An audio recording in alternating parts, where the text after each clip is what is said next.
vai se ver na eternidade, a gente vai ter a eternidade lá para se conhecer. Mas poder antecipar isso, ver rostos que a gente vai se encontrar e vai relembrar um dia, falar, lembra que a gente se viu lá? Para mim é um trailer da eternidade, isso enche meu coração, isso me alegra. Então, para mim é um privilégio poder estar aqui com vocês nessa manhã, conhecendo vocês um pouco mais. O Tim já adiantou, meu nome é Eduardo, sou casado com Mariana, nós temos 3 pequenininhos, temos 3 filhos, o Theo de 8 anos, a Alicia de 7 e o Luca de 2, que mandam um abraço para vocês. Iriam muito ter vindo, mas eles colocariam o retiro de ponta para cabeça. Então, mas depois que eu vi assim, a habilidade de vocês de correr igual caranguejo, tenho certeza que seria muito útil a vida deles aqui. Bom, o Tim já adiantou, eu sou Eduardo, eu tenho uma vida antes do ministério, eu sou jornalista por formação, sou um comunicador por formação, trabalhei por anos na área, eu dei aula na universidade por 12 anos, mas um dia o Senhor me arrastou para o ministério, largamos tudo, fomos para a Palavra da Vida, ficamos lá nos preparando, conhecemos o Tim e a Dai, é muito legal ver o que Deus tem feito através da vida deles. Tim e a Dai sempre era um casal que a gente olhava e agradecia a Deus sobre o quanto Deus ia fazer por meio deles. Era um casal que a gente sempre amou estar perto e louvou o Senhor pelo privilégio de chamá-los também. E agora tenho pastoreado a Igreja Batista Fonte, São Paulo, uma igreja que fica ali no bairro do Morumbi. Se você estiver por São Paulo, você está mais que convidado para estar com a gente lá um domingo pela manhã. Uma igreja nova, uma igreja em plantação, uma igreja cheia de gente jovem também. Mas uma igreja onde Deus tem feito muitas coisas e vai ser uma alegria poder receber vocês lá também. Bom, sob pressão, do que é feita a vida cristã? Como é a caminhada, a jornada daqueles que um dia conheceram a Cristo e foram chamados por Ele? Como é a vida desses seres, né? Como eles vivem, como eles se reproduzem hoje no Globo Repórter? Alguns vão dizer, você vai encontrar muitas versões sobre o que significa ser vida cristã. Você vai encontrar gente dizendo que vida cristã é cheia de vitórias e alegrias. A todo momento. Que crente não fica triste. Que crente não tem problema para resolver. Na verdade, você pode ter vindo ao cristianismo para resolver todos os seus problemas. Mas, embora seja verdade, embora a vida cristã nós tenhamos a maravilhosa presença de Cristo em nós, e a companhia dele em nós. E muitos dos problemas que nós trazemos, ele nos ajuda a resolver. A gente vai perceber que no caminhada, com o tempo, a vida cristã ela tem um sabor quase que agridoce. Ela é maravilhosa. É incrível poder ter uma manhã aqui falando sobre Cristo, conhecendo a Cristo e ouvindo Ele. Mas a gente sabe que quando sair daqui, talvez aqui ainda, a vida cristã ela tem altos e baixos. Ela tem momentos de dificuldade, momentos de choro, momentos de tristeza, de preocupações, de incertezas. A vida cristã, com o tempo, a gente vai percebendo que ela é sob pressão. Ela é uma vida vivida sob pressão. A todo momento, a todo instante, nós vivemos com uma pressão fora de nós. Deus, por algum motivo, Ele decidiu nos salvar, nos transformar e ainda nos manter nesse mundo. Por um motivo que nós entenderemos na eternidade. Ele nos salva, você se batizou, foi para o culto de batismo na sua igreja no domingo. Na segunda de manhã você tinha as mesmas pessoas no trabalho, você tinha os mesmos dilemas familiares, você tinha as mesmas pressões da faculdade para lidar. Deus poderia nos levar no mesmo instante. Ele preferiu não fazer assim. Com o tempo você vai percebendo que existe uma pressão externa sobre nós. Uma pressão que vai nos fazer ser perseguidos, sim. Rejeitados, sim. Menosprezados, sim. E às vezes a nossa própria fraqueza, o nosso próprio coração, os nossos próprios enganos e os nossos próprios fracassos vão nos levar a esses caminhos.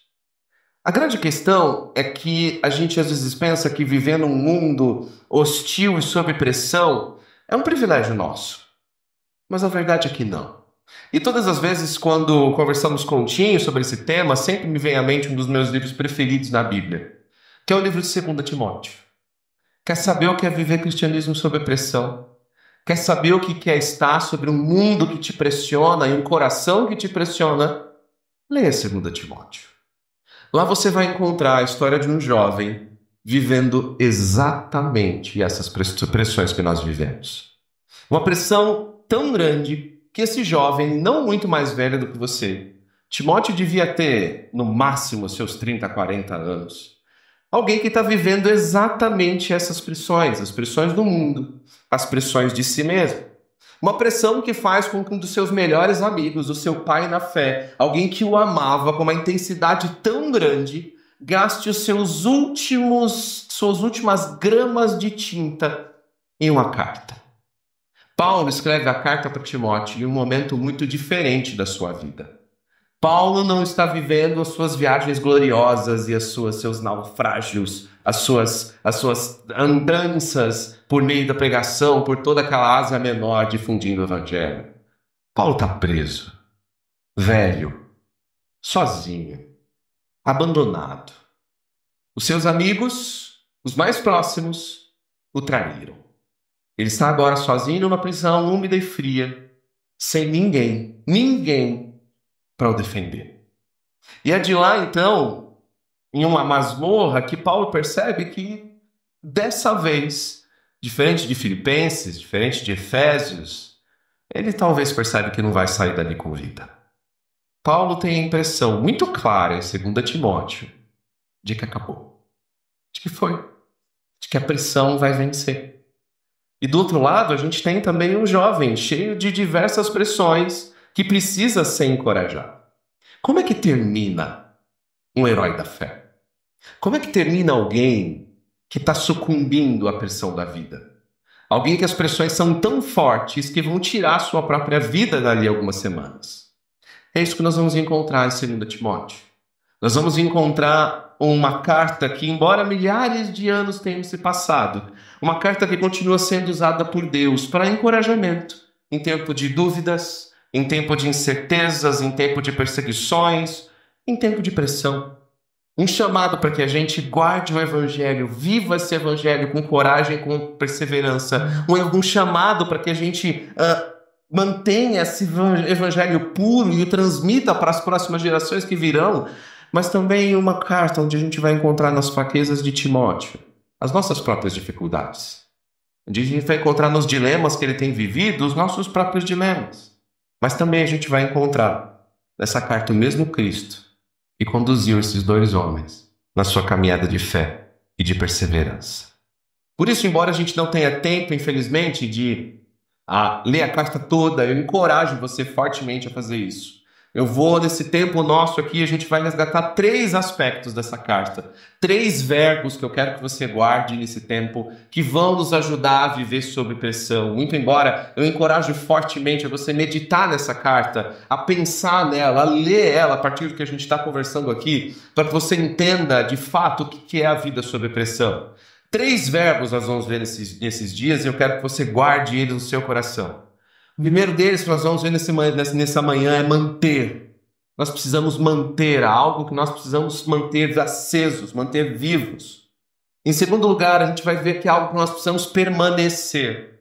E no fim, nós vamos ver que nós precisamos também anunciar. Por isso, nessa manhã a gente vai focar e vai ver que o primeiro passo para sobreviver à pressão desse mundo é nos lembrar de quem somos. É nos lembrar da nossa identidade em Cristo Jesus. E o quanto isso faz toda a diferença. Por isso eu quero convidar você a abrir a sua Bíblia. Nós vamos ler a primeira parte, o primeiro trecho dessa carta de Paulo, que na verdade ela é o tom, ela é o ritmo, ela é a melodia que você vai ver impressa em todas as cartas. Normalmente, se você quiser conhecer Paulo, leia o primeiro capítulo. Ele faz no primeiro capítulo uma condensação de tudo que ele vai falar naquela carta e então ele expande no decorrer do texto. Então abra em 2 Timóteo capítulo 1. Vamos ler juntos, se você quiser e puder, mantenha a sua Bíblia aberta, porque a gente vai fazer diversas referências a esse texto na nossa conversa, tá bom? 2 Timóteo capítulo 1 diz assim: Paulo, apóstolo de Cristo Jesus, pela vontade de Deus, segundo a promessa da vida que está em Cristo Jesus, a Timóteo, meu amado filho, graça, misericórdia e paz da parte de Deus Pai e de Cristo, o nosso Senhor.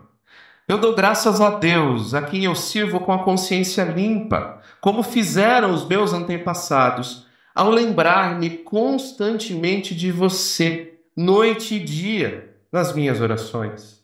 Eu lembro-me das suas lágrimas e eu desejo muito ver você, para que a minha alegria seja completa.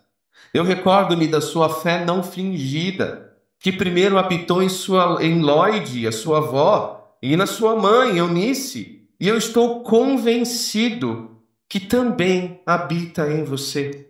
É por essa razão eu torno a lembrá-lo, que mantenha viva a chama do dom de Deus que você recebeu pela imposição das minhas mãos. Pois Deus não nos deu um espírito de covardia, mas de poder, de amor e de domínio próprio. Portanto, não se envergonhe do testemunho do nosso Senhor, e nem de mim, que sou prisioneiro dele, mas suporte comigo os sofrimentos pelo Evangelho, segundo o poder de Deus. Ele nos salvou e nos chamou para uma santa vocação, não por causa das nossas obras, mas por sua própria determinação e sua graça. Essa graça nos foi dada em Cristo Jesus, desde os tempos eternos, sendo agora revelada pela manifestação do nosso Salvador, Cristo Jesus. Ele tornou ineficaz a morte e trouxe à luz a vida e a imortalidade por meio do Evangelho. Desse Evangelho, eu fui constituído mensageiro, apóstolo e mestre. E é por essa causa que eu também sofro, mas eu não me envergonho, porque eu sei em quem tenho crido, e estou bem certo de que Ele é poderoso para guardar o que lhe confiei até aquele dia. Vamos orar? Senhor Deus, essa manhã, que esse Espírito, Senhor, que soprou no coração de Paulo essas letras que nós vemos agora, a um homem preso, sozinho, e que ouviu a Tua voz, Senhor, naquela cela 2000 anos atrás. Senhor, o que nós pedimos é que esse mesmo Espírito que habita em nós também nos sopre agora. Fala conosco nessa manhã. Nos ajude, Senhor, a sermos transformados por essa palavra viva e nos guie, Senhor, em direção ao caminho que o Senhor tem preparado para cada um de nós. É o que eu oro, Deus, em nome do Teu Filho Jesus. Amém. Eu não sei como pode ter pessoas que não gostam de churrasco. Eu não entendo como alguém não pode gostar de churrasco. Se você não gosta, eu respeito, mas eu não entendo. Porque churrasco é muito bom, é maravilhoso. E tudo que envolve churrasco é muito bom. As conversas. Eu sou daqueles que gostam de preparar a carne, gosta de estar ali junto, conversando, experimentando, fazendo aquele teste para ver se o churrasco tá bom mesmo antes. Churrasco é maravilhoso, a única coisa que não é bom no churrasco é lavar a grelha. Mas de resto, tudo é muito bom. Enquanto a gente estava lá no seminário, existe um momento em que existe algo no churrasco que vai separar os meninos dos homens. Se você já passou já criou seu próprio método, você já foi criado na arte da churrascaria, que é a hora de acender o fogo, não é? Existe uma arte para acender o fogo do churrasco. Cada um tem o seu método próximo. Não vem com acendedor elétrico, não vale secador de cabelo, tá? Tem que ser raiz, pegar o pão murcho, o vidro de óleo e ali acender a chama. No seminário a gente tinha por muitos anos, não sei se o tio chegou a experimentar, a gente não tinha churrasqueira, a gente tinha um fogão velho que alguém encontrou lá. Então alguém tirou a parte da frente do fogão e ali na parte de baixo, onde era a nossa churrasqueira, a gente colocava a grelha em cima do fogão. E o mais engraçado é que naquele fogão, o mais difícil, queridos, era manter a chama daquele fogão acesa. Como a carne ficava muito longe, não tinha santo que conseguia manter aquela churrasqueira feita no fogão funcionando. A nossa luta não era para deixar a carne queimar, era para manter aquela coisa acesa. E não bastava ser brasa, tinha que ser um fogo. O que está acontecendo com Timóteo é basicamente isso aqui. Existe uma chama que está se apagando.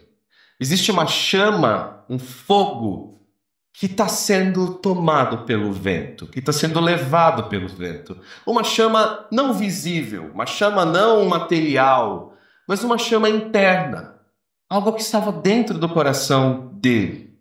Uma chama que foi acesa pelo próprio Deus e despertada pelo próprio Deus, que é a base de quem esse jovem era. Uma chama que, como você meditou hoje em Efésios 2, caracteriza a nossa própria identidade em Cristo Jesus. O mais básico e a essência da nossa vida, que é quem nós somos. Quem nós somos? Qual a nossa identidade? Quem eu sou? E se você leu e meditou no texto que a gente propôs para você, você viu que nós estávamos mortos em nossas transgressões e pecados, mas agora nós somos cidadãos de um reino celestial, habitados pelo Espírito Santo de Deus, transformados pelo Espírito Santo de Deus. Pessoas que reconheceram que foram criados à imagem de Deus, caíram em pecado, mas que pela graça foram redimidos e adotados em Cristo. E agora nós somos quem Ele diz que nós somos. Em um mundo que diz que a nossa identidade é construída, nós desenvolvemos a nossa identidade, nós criamos a nossa identidade, e o grande dilema da vida é descobrir quem eu sou, e essa descoberta é pautada pela minha própria moral, pelos meus próprios sentimentos, pelo aquilo que eu acho que eu sou. Nós cristãos, nós temos uma identidade que nos foi dada, uma identidade que é transformada no momento que nós somos habitados pelo Espírito de Deus.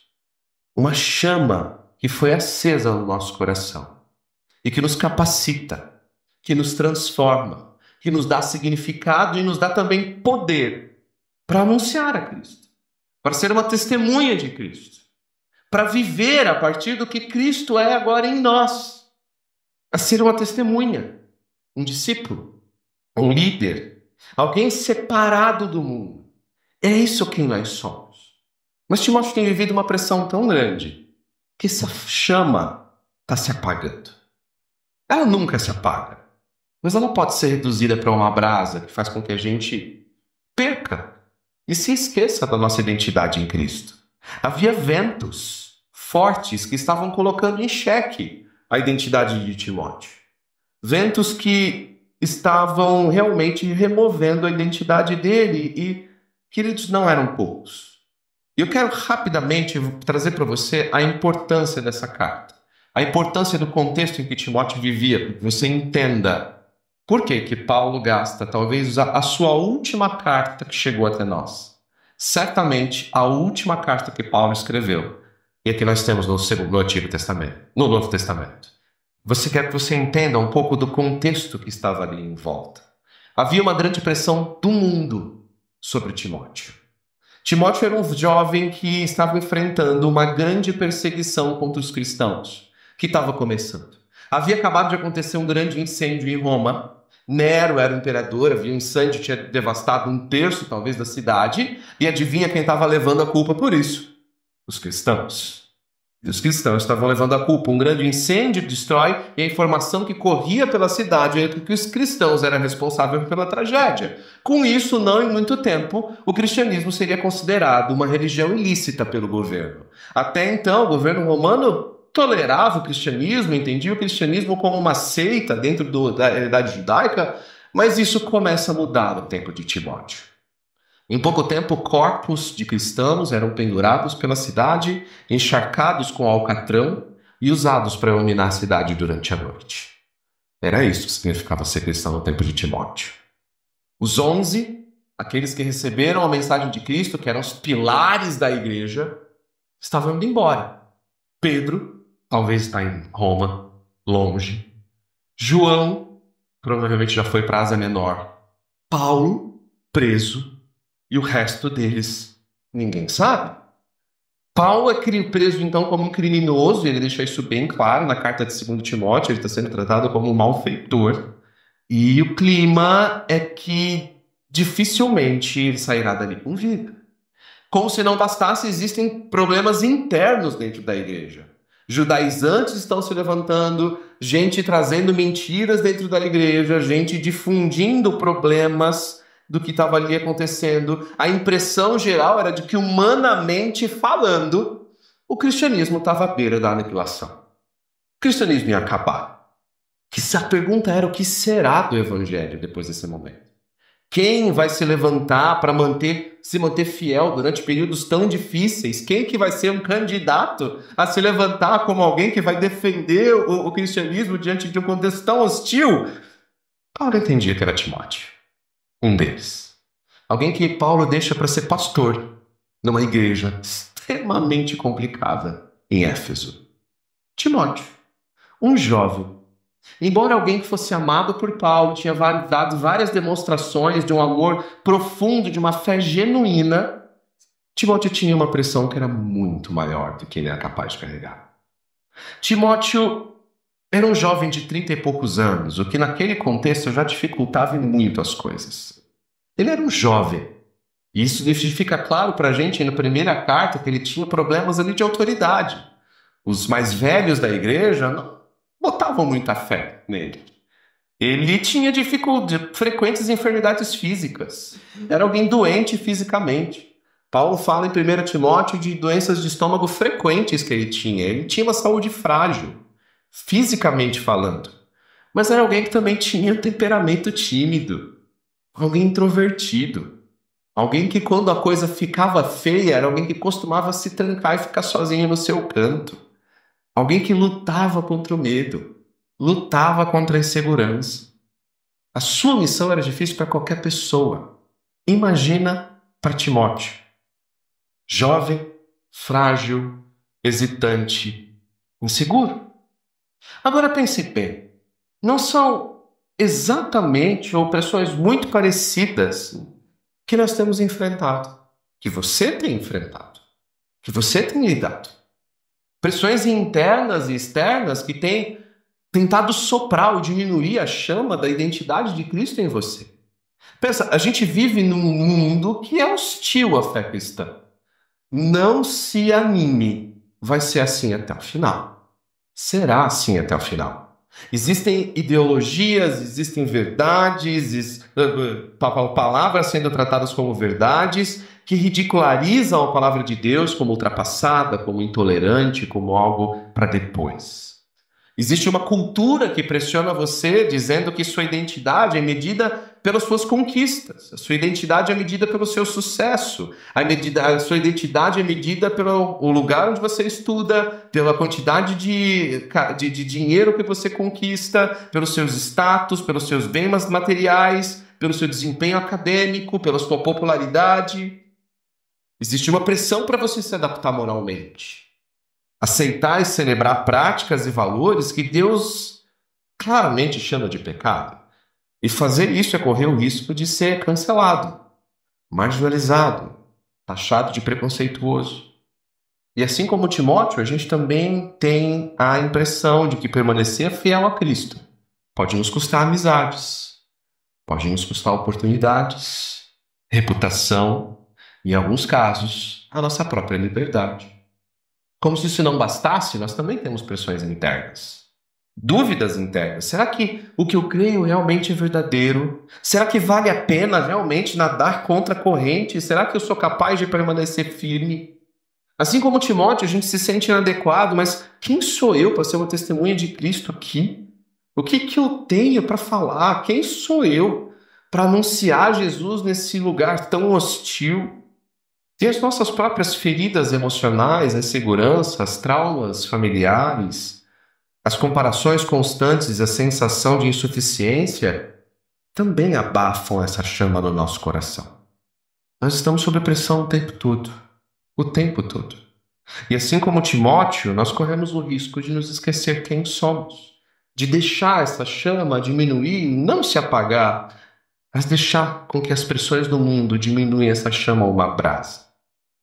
E então que nesse primeiro capítulo, nessas primeiras palavras de Paulo, o que a gente tem é esse homem velho, tanto, como que alguém que sacode outra pessoa, fala, acorda! Meu, acorda! Não! Sai dessa sua agonia! Sai dessa prisão que você está vivendo, você não é isso! Quando ele usa a palavra ali no versículo 7, pois Deus nos deu o espírito de covardia. Covardia ali era um termo para alguém que ia para uma batalha e não consegue descer do navio. Alguém que está morrendo de medo, trancado em sua própria agonia e confusão. Paulo grita. Paulo fala, Timóteo, não! Esse não é você. Reaviva o dom de Deus que está em você. Timóteo, lembre-se. Lembre-se de quem você é. Paulo grita, Paulo, por 5 vezes, ele vai usar o mesmo verbo. Lembre-se, Timóteo, acorda. Timóteo, você está se esquecendo de quem você é. E não é isso que acontece quando a gente está sob pressão? Você estudou semanas para aquela prova. Você sabe exatamente o que você precisa responder. Mas quando chega a hora do momento de responder, quando chega aquela questão, o que acontece? Some. Branco. Você se preparou para aquela entrevista de emprego, você sabe tudo que vem falar, que tudo que você precisa dizer, mas chegou na hora da entrevista, aquela pressão, aquele momento, você gagueja. Sob pressão a gente costuma esquecer o óbvio. Sob pressão a gente costuma esquecer o básico. É por isso que agora Paulo vai fazer um exercício de memória para esse amigo, para esse filho. Ele vai dizer, Timóteo, reavive o dom de Deus que está em você. Reacenda essa chama, coloca lenha na fogueira. E ele vai fazer com que Timóteo faça um exercício de memória. Lembre-se, e olhe bem para esse texto, ele vai dizer, lembre-se várias vezes. Em primeiro lugar, ele vai dizer, Timóteo, lembre, dou graças a Deus a quem sirvo de consciência limpa, como fizeram os meus antepassados.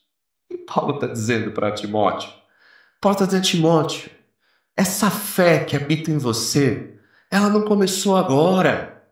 Ela vem desde milhares de anos atrás, quando Deus está reunindo para ele um povo. Timóteo, você não é o primeiro. Ela não começou com Paulo, ela não começou com Timóteo, ela não começou com sua avó, ela vem desde os seus antepassados. Deus tem estado com seu povo de geração em geração. Deus não abandonou o seu povo e ele não vai abandonar, porque Deus tem um plano para esse mundo. E nada vai tirar se colocar esse plano em risco. Nada. Paulo está dizendo, lembra que essa fé não começou com você, cara. Você não é o primeiro. Mas ele também diz, lembre dessa fé que esteve com você, ao seu redor. E então ele vai lembrar da mãe de Timóteo. Ele vai lembrar da avó de Timóteo. Está dizendo, Timóteo, essa fé que hoje está em você, cara, você viu quanto ela transformou a sua mãe e o que ela fez em sua avó. Quantas experiências você já teve desse Deus vendo acontecer ao seu redor. Pessoas sendo transformadas, pessoas sendo cuidadas, pessoas sendo protegidas. Olhe para a vida dos outros, olhe para Deus ao seu redor e veja o que Ele tem feito na vida deles. Na sua casa, é uma fé que vem de geração em geração e você viu tantas vezes orações da sua mãe sendo respondidas. Você viu as orações da sua avó sendo respondidas. Timóteo, lembre que essa fé, você viu e ouviu dela em gerações passadas, mas ela também agora está no seu meio. Mas tudo isso seria apenas vago. Apenas uma fé vaga se você não conhecesse essa fé em você. Timóteo, você pode ter ouvido a história de Deus chamando Abraão e trazendo essa fé até hoje, tudo que ele prometeu em Cristo Jesus. Você pode ter visto as profecias sendo cumpridas agora em Cristo. Você pode ter visto tudo isso, você pode ter visto Deus agindo no seu meio, agindo nas pessoas que você conhece, mas ainda assim, isso seria vago se você não tivesse conhecido esse Deus pessoalmente. Então Paulo diz, eu me lembro das suas lágrimas, cara. Eu me lembro, provavelmente, quando a gente se abraçou pela última vez e a gente se despediu. Eu te conheço, garoto. Eu estou convencido, eu tenho certeza, eu não tenho dúvida, que essa fé que começou lá atrás, ela está em você. Você é salvo, Timóteo. Existe uma chama dentro de você, criada pelo Espírito de Deus. Lembre-se dela. Lembre-se dela. É por essa razão, porque ela está em você, como ele começa dizendo no versículo 6. Por esse motivo, por saber que Deus age antes de você, por saber que Deus age no meio de você, por saber que Deus age em você, Timóteo, é por isso que eu trago um último lembrete. Eu lembro a você mais uma vez, mantenha acesa a chama do dom de Deus no seu coração. Timóteo, esse mundo vai fazer de tudo para apagar sua identidade. Timóteo, esse mundo vai fazer de tudo para que você se esqueça de quem você é em Cristo, do que Ele fez por você, do que Ele fez em você. Não deixe a pressão, não deixa as incertezas roubarem quem você é em Cristo Jesus. É como se Ele dissesse: Timóteo, eu sei que as coisas estão difíceis ao seu redor. Timóteo, eu sei que você está passando pressões. Eu sei que você acha que não vai terminar, que não vai dar. Mas, cara, lembra-se que esse Deus não chegou agora. Lembra que esse Deus é presente na sua vida e na vida de outros também. E antes de ser algo que é comum a todos nós, é que nos momentos de maior dificuldade, é a gente se esquecer que nós somos em Cristo. Nós nos esquecermos de quem nós já somos e do que Ele é e do poder dele em nós. Eu me lembro que quando nós tivemos o nosso primeiro filho, foi muito difícil. Quando ele nascer, filhos não vêm com manual de instruções, né? Por isso que o primeiro filho é sempre um sobrevivente. Um dia você vai ter. Se você é um filho mais velho, agradeça ao Senhor, você sobreviveu. E quando veio o segundo, qual que era o meu plano? A gente sabe exatamente o que vai fazer. O que vai acontecer? Quando ele chorar, a gente sabe qual choro. A gente sabe o que fazer quando ele está com sono. A gente sabe amamentar. A gente sabe. Então eu dizia para minha esposa: calma, a gente tem um plano. Ele vai chorar. A amamentação vai ser difícil. Nós vamos sofrer, nós vamos passar algumas coisas em claro. Mas a gente sabe o que é ser pai. Vai ser tranquilo, vai ser de boa. Só que não, né? Bastou as primeiras noites em claro para toda essa segurança em água abaixo. Por quê? Porque a gente deixou o desespero tomar conta. A gente parece que se esqueceu de tudo que a gente já tinha passado pelo primeiro filho. A desesperança, o desespero, o medo, a insegurança roubou a nossa identidade como pai. E de repente, tudo aquilo que a gente já tinha experimentado pareceu diferente, porque nós esquecemos. E é isso que Paulo está falando agora, nos trazer à memória a sua presença em nós, a sua presença antes de nós, a sua presença ao nosso redor.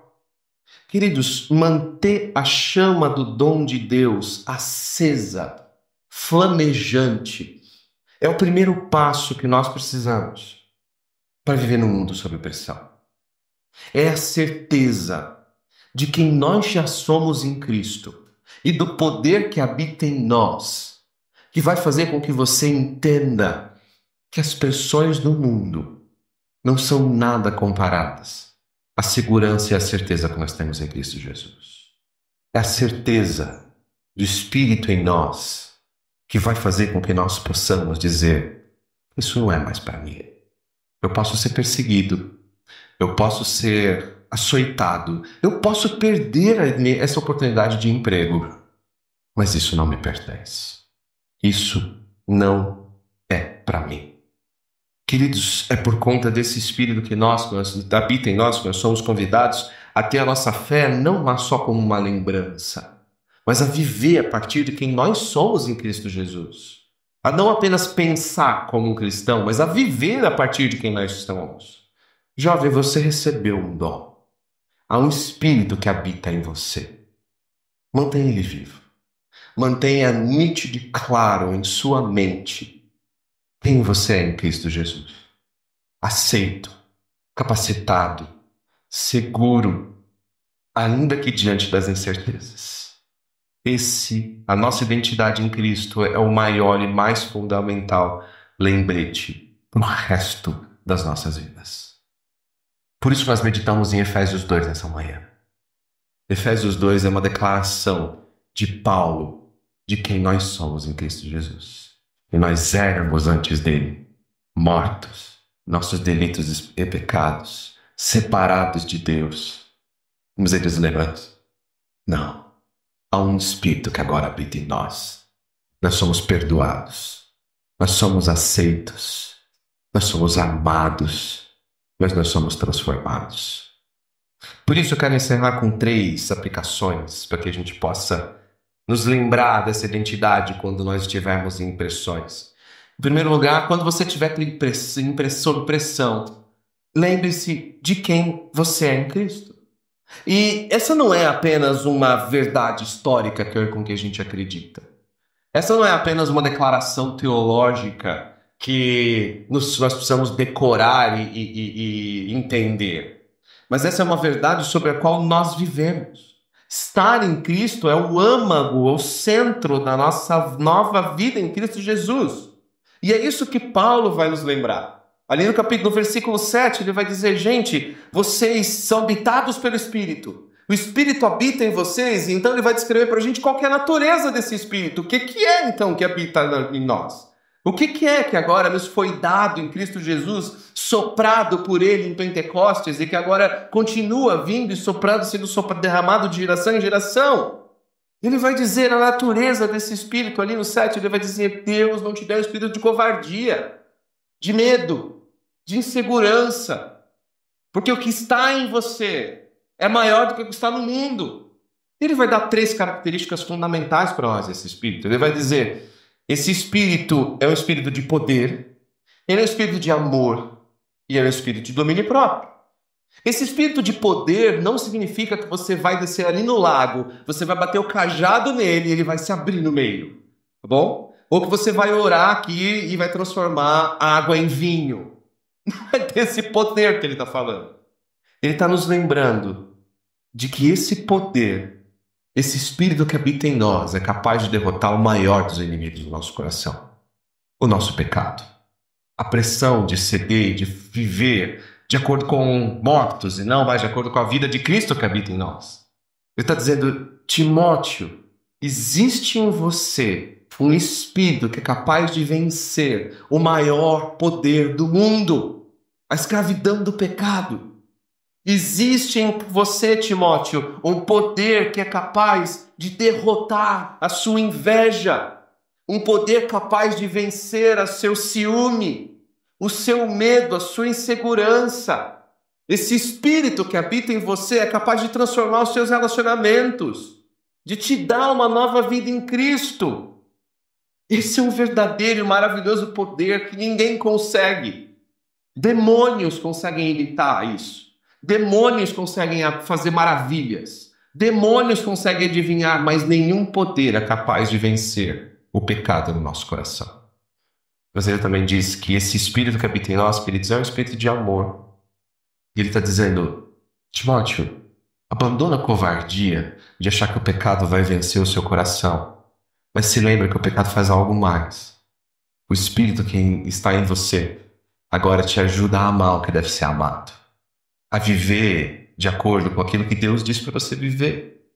Esse Espírito que agora te habita, ele também te chama para viver capacitado e viver a partir desse amor que Deus nos traz. Essa é a grande diferença, queridos. Essa semana eu conversava com um jovem cristão. Ele dizia, cara, eu não consigo mais. Porque eu leio a Bíblia e descubro o quão horrível eu sou. O quão cruel eu sou. O quanto eu estou longe do que Deus espera de mim. É isso que a Bíblia faz. Ela nos mostra e revela o pior de nós. Mas se esse Espírito habita em nós, queridos, a Bíblia é para nós um convite, um chamado de dizer, olha o que está esperando aqui você agora. Uma nova vida. Você pode ter um casamento diferente. Você pode viver um namoro que agrada a Deus. Você pode, inclusive, trabalhar para a glória de Deus. Vencer. A Bíblia não é para nós em Cristo um esfregão na testa da nossa incapacidade. A Bíblia é um convite a amar o que Cristo ama, a desejar o que Cristo deseja. Mas também é um espírito de equilíbrio. Queridos, diante das pressões, das ofensas, das mentiras, das perseguições, nós podemos viver essa chama de maneira firme. Nós podemos viver sob pressão e ainda estar calmos e seguros. Nós podemos lidar com as dificuldades do mundo e ainda assim estarmos seguros de quem nós somos em Cristo. Mas ele termina dizendo, aí nos lembrando que esse poder é um poder que vem de Deus. Ele não é um fogo que nós criamos, mas nós conservamos e mantendo ele aceso. Queridos, a missão de permanecer firmes e corajosos, ela é realizada no poder e na dependência de Deus. Por isso, em primeiro lugar, lembre-se de quem habita em você. Mas em segundo lugar, Paulo deixa bem claro para a gente aqui, é que quando estivermos sob pressão, já que esse Espírito que habita em nós é de amor, é de poder e é de domínio próprio, de equilíbrio, sob pressão também suporte os sofrimentos quando é necessário. Não se envergonhe de testemunhar o Senhor. Vão dizer que está proibido. Você vai ser zombado, vai ser chamado de retrógrado, de ignorante. De Timóteo está sendo chamado, temendo ser associado como um criminoso. Mas suporte os sofrimentos. É isso que ele vai chamar Timóteo a fazer no versículo 8. Portanto, não se envergonhe de testemunhar do Senhor, nem de mim, que sou prisioneiro dele, mas suporte comigo os sofrimentos pelo Evangelho. Sofra a rejeição do mundo, vem sofrer. Timóteo, vem ser rejeitado. Timóteo, vem sofrer a vergonha de ser associado com alguém que está preso. Timóteo, vem sofrer as cadeias e as algemas que eu também estou sofrendo. E não se envergonhe, mas faça algo mais. Vem sofrer na pele o que é seguir a Cristo. Se você conhece um pouquinho de marketing, de propaganda, você diria, que propaganda horrível de se dizer para alguém que está com medo. Não é? Que Paulo não conhece nada de storytelling, de análise do discurso. Tia Paulo, não é assim que se acalma o cara tá morrendo de medo, tá sofrendo ali. Como é que você diz pro cara, vem sofrer comigo, vem participar das minhas algemas? Por que que esse sofrimento é tão atrativo? Aí Paulo vai discorrer no decorrer desse trecho. Ele vai dizer, por conta desse poder nós somos salvos. Algo incrível aconteceu dentro de nós, Timóteo. Mas você foi, por conta desse poder, você foi chamado. Paulo coloca isso no primeiro versículo. Ele repete agora aqui no 11. Ele diz, eu fui constituído. Eu não quis para mim. Esse poder maravilhoso me chamou e me atraiu para viver separado para Ele, para viver para uma vida de santidade, para poder ser um chamado solene de viver, de anunciar esse Deus em todos os lugares. Como não sofrer por isso? Mas se Timóteo, se ele pudesse responder, diria, mas Paulo, mas se isso me custar minha própria vida, como está custando a sua? Você vai perder sua cabeça daqui a algumas semanas, Paulo. Como é que você me chama para morrer? E então Timóteo, Paulo dá o último golpe no meio do seu discípulo e diz, olhe para a cruz, Timóteo. Ela está vazia. A vitória de Jesus sobre a morte é também a vitória de todos aqueles que o seguem. E se a morte não nos detém, o que é a morte? Nada. Nada. Timóteo, a morte não é o fim. Nós ressuscitamos com Cristo e essa vida nos espera. Então, por que não sofrer aqui se nós temos uma eternidade com isso que nos salvou? Paulo está dizendo para Timóteo, dizendo para nós. E eu também queria poder dizer para você que vai ser fácil a vida cristã. Não vai. Mas o que Paulo está tentando dizer para Timóteo e para nós é que ela pode não ser fácil, mas ela vale a pena. E vale muito mais a pena. Por conta desse poder que habita em nós. O último convite de Paulo é, não seja um covarde, então. Se você é habitado por esse Espírito, se você reconhece o dom de Deus que habita em você e o que esse Jesus fez por você, não se covarde. E não pense que isso é um problema que nós estamos ilesos. Certa vez precisei preencher, fazer uma ficha e dizer lá, profissão. Já passou por isso? Coloque a sua profissão. E era um momento, eu estava alugando um imóvel em São Paulo, e eu precisava comprovar renda. Né? Você tem uma série de fichas para alugar um apartamento, eu precisava colocar a renda e colocar lá a profissão. A nossa igreja tentou por 3 anos alugar um prédio. Todos os momentos que nós tentávamos alugar, quando colocávamos que era igreja, os donos dos imóveis não queriam alugar mais para igrejas. Muito por conta de problemas relacionados ao pagamento, e talvez eles tenham razão em algum sentido. Mas eu precisei preencher nesse imóvel minha profissão, para dizer que eu era alguém que poderia ser confiável para morar naquele lugar, que eu ia pagar minhas contas em dia. Eu colocaria pastor, missionário. Eu poderia ter colocado jornalista ali e resolver todos os meus problemas. Professor. Passou. Não incomodaria ninguém. Seria provável, resolveria todos os meus problemas. Naquele momento eu percebi que a gente tem muita dificuldade de se identificar como cristão. E da covardia que habita no nosso coração. E eu sei que você também tem mais momentos assim do que você imagina. Não falo apenas de um comportamento ético, de um comportamento moral na sua faculdade, no seu trabalho. Isso é o básico. Isso é o óbvio. Mas de momentos onde você precisa claramente dizer: eu sou um cristão. Oportunidade de dizer o que Cristo fez em você. E que você serve esse evangelho que te salvou. Você está preparado para sofrer? Paulo está dizendo: vem sofrer. John Stott disse: ninguém consegue pregar o Cristo crucificado sem sofrer oposição ou até mesmo perseguição. E é muito comum a gente ouvir comentários assim: nossa, mas eu fui perseguido na minha faculdade, eu fui ofendido no meu trabalho. E a gente diz: amigo, o que você esperava? Você esperava ser aceito pelo mundo. Jesus disse que isso não aconteceria. Elas mataram Jesus quando disse a mesma coisa. O que você espera que vai acontecer com você?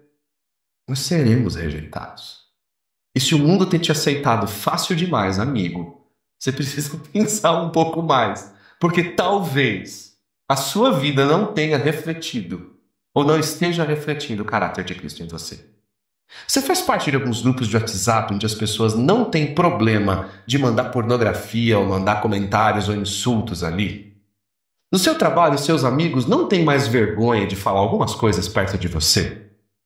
Isso é um sinal que a gente precisa pensar. Talvez a gente esteja mais parecido com o mundo do que a gente gostaria.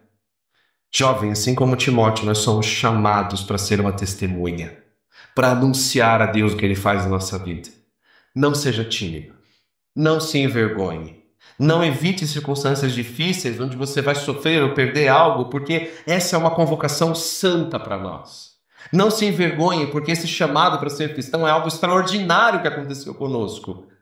Foi a maneira como Cristo escolheu reconciliar pecadores injustos consigo mesmo. Não seja covarde. Lembre-se de quem você é. Saiba que isso haverá sofrimentos. Mas não se esqueça do Espírito e da chama que habita em você. Assim como Timóteo, nós também vamos sofrer intensa pressão, queridos. Tanto externa quanto interna. O mundo ao nosso redor vai se opor à fé cristã. E dentro de nós mesmos vão haver medos que vão nos fazer apagar ou querer esconder a nossa identidade em Cristo. É por isso que Paulo começa essa carta relembrando ao seu jovem discípulo quem ele é. Timóteo, você é um filho de Deus. Timóteo, você é redimido por Cristo. Timóteo, você é habitado e capacitado pelo Espírito Santo, assim como nós somos. Esse é o chamado para reavivar o dom de Deus em nós, para manter a nossa chama acesa, mesmo quando ventos contrários soprarem fortes em nós. Por isso nós enfrentamos os desafios de uma sociedade sob pressão, nos lembrando que a nossa missão é grande, mas a nossa identidade em Cristo é ainda maior. Nós não fomos deixados sozinhos. Nós não fomos abandonados. Jesus disse: eu estou com vocês. Tem de bom ânimo. Tem de bom ânimo. Eu venci o mundo. Nós já vencemos também. O que nós precisamos agora é viver a partir desse Espírito que habita em nós. Mesmo em meio à fraqueza, mesmo em meio à oposição, nós podemos encontrar nesse Espírito coragem, sabendo que aquele que venceu o mundo agora habita em nós também. Então não desanime, mas mantenha viva a lembrança de quem você é em Cristo e vá adiante. Continue sofrendo se for preciso, perseguido se for preciso, porque nós sabemos que, assim como em Timóteo, o Deus que começou a boa obra em nós, Ele vai completar até o final. Jesus, quando pouco antes de subir aos céus, Ele reúne seus 11 discípulos e dá uma convocação muito grande. Diz: vocês agora vão transformar o mundo. Ide por todo o mundo, fazei discípulos em meu nome, batizando-os e ensinando eles a guardar as coisas que eu tenho ordenado. E a gente se lembra disso muito bem, mas a gente se esquece que esse mandamento é baseado em uma promessa, em uma garantia. Jesus diz: 3 palavras que fazem toda a diferença. Ele diz: eu estou com vocês. Eu estou com vocês até a consumação dos séculos. É isso que levou a dizer alguém que compôs um sermão musicado dessa música, a cantar que caminhar com Cristo é andar seguro, ainda que sozinho.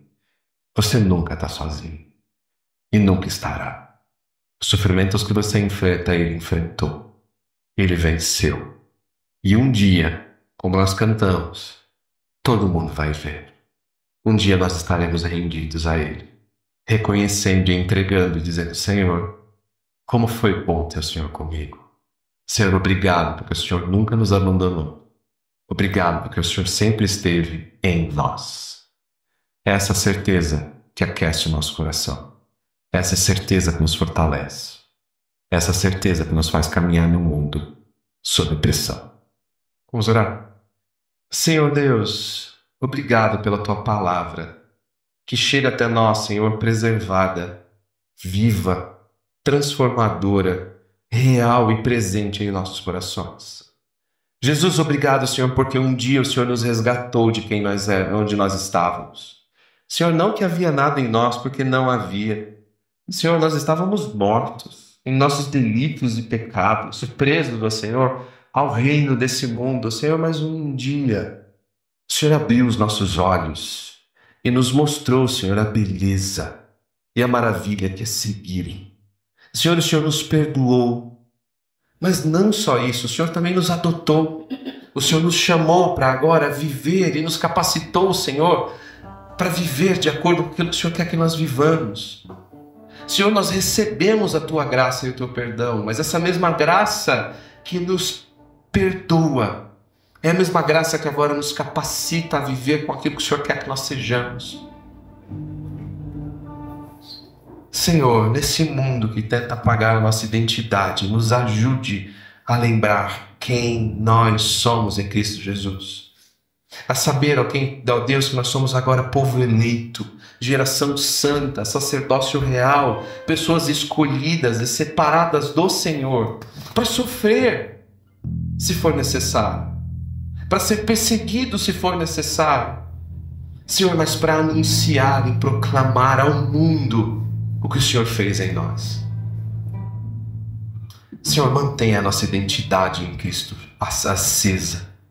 Mantenha essa chama em nosso coração. Nos dá, Senhor, o poder, esse espírito de poder, de amor e de equilíbrio para viver em todos os aspectos da nossa vida de acordo com quem nós já somos.